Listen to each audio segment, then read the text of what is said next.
بسم الله الرحمن الرحيم الحمد لله ثم الصلاة والسلام على أشرف المرسلين وبعد داوديال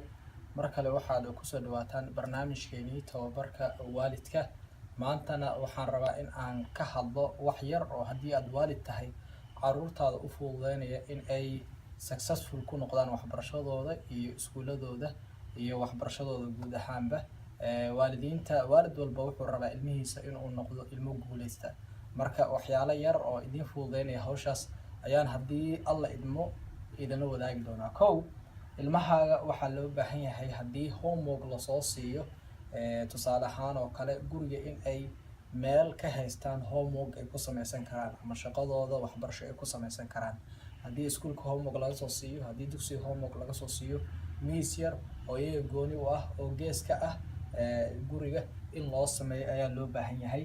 meeshaasna iyaguna ay ogyihiin adigana aad og tahay mar walba waqtiga homework iyo akhriska iyo waxbarashada la gaaro in ay tagi karaan taas waa qodobka koowaad waan rabaa inaan idinla wadaago qodobka labaad waxa waaye ilmahaaga markay wax akhrinayaan ama homework ay samaysanayaan ama waxbarashada ay ku mashquulsan yihiin waxaa loo baahan yahay TV-ga in aad mataqaana ka damisid waalidiin badan isagoo TV-gu daaran yahay ayay ilmihii haddana homework ama shaqadii kale loo soo diray waxbarashada ku saabsaneed ay markaasi sameynayaan arrin qaldan waaye sidoo kale waxaa loo baahan yahay cell phoneska inaad ilmahaaga ka qaadid oo aad ka ilaalisid inta ay ku mashquulsan yihiin waxbarashadooda iyo homeworkooda inta ay sameynayaan qodobka saddexaad waxaa waaye ilmahaaga wax walba u baahan yihiin haddii ay noqon lahayd warqadihii haddii ay noqon lahayd buugaagtii haddii ay noqon lahayd qalimadii haddii ay noqon lahayd qalin qorkii haddii ay noqon lahayd dictionarygii haddii ay noqon lahayd computerkii ama ipadkii ama laptopkii wax walba oo markaas u sahlayo in ay homeworkooda ama waxbarashadooda ama mataqaanaa wixii loo soo diray markaas ay ku qabsadaan inaad mataqaana u fududeysid oo miiskaas korkiisa laga heli karo qodobka afraad oo aan u baahanahay in idinla wadaago waxa waaye waalid walbana loo baahan yahay ilmihiisa in uu la wadaago in ilmahaaga aad bartid waxa la yidhaahdo time managementiga arrinkan aad ayaan ugu liidanaa ilmihii ma yaqaano waqtigii laga kici lahaa waxbarashada ama homework markaas uu sameynayo ilmihii uu soo fadhiisanayaa miiskii maanta oo dhan buu fadhinayaa ama waqtigii cashada la gaarayaa waqtiga cashada iyo waqtiga homework is dhexgelaya waqtiga hurdada iyo waqtiga homework is dhexgelaya marka waa inaad u qortid ilmahaaga aad tidhaahdid intaanu daqiiqo ayaad haysataa ku dhamee homeworkaaga intaanu daqiiqo ayaad haysataa cashada ku cun intaanu daqiiqo ayaad haysataa orado ku seexo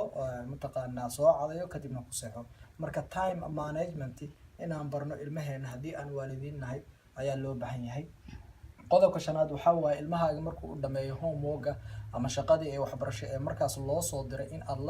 la fiirisid oo aad mataqaanaa fiirisid in su-aalihii oo dhan si fiican uga jawaabay in wax walba sidii loogu soo diray uu u sameeyey markaas ayaa loo baahan yahay qodobka lixaad waxa waaye ilmahaaga haddii ay u baahan yihiin caawitaan adiga kaa baxsan in aad markaas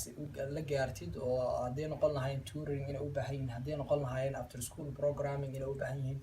haddii markaas waxaa waa adiga ka waalid ahaan aadan aqoonin wixii markaa la sameyn lahaa ama qaabkii loo caawin lahaa ilmahaaga waa in aad markaas waxaa waaye caawitaan aad raadisid si uu dhaqsiyaha badan intaas ayaan kusoo gabagabeyneynaa barnaamijkeena tababarka waalidka ee maanta inta aan mar kale iska arki doono waxaan idinkaga tegayaa sidaas iyo wasalaamu calaykum waraxmatullahi wabarakatu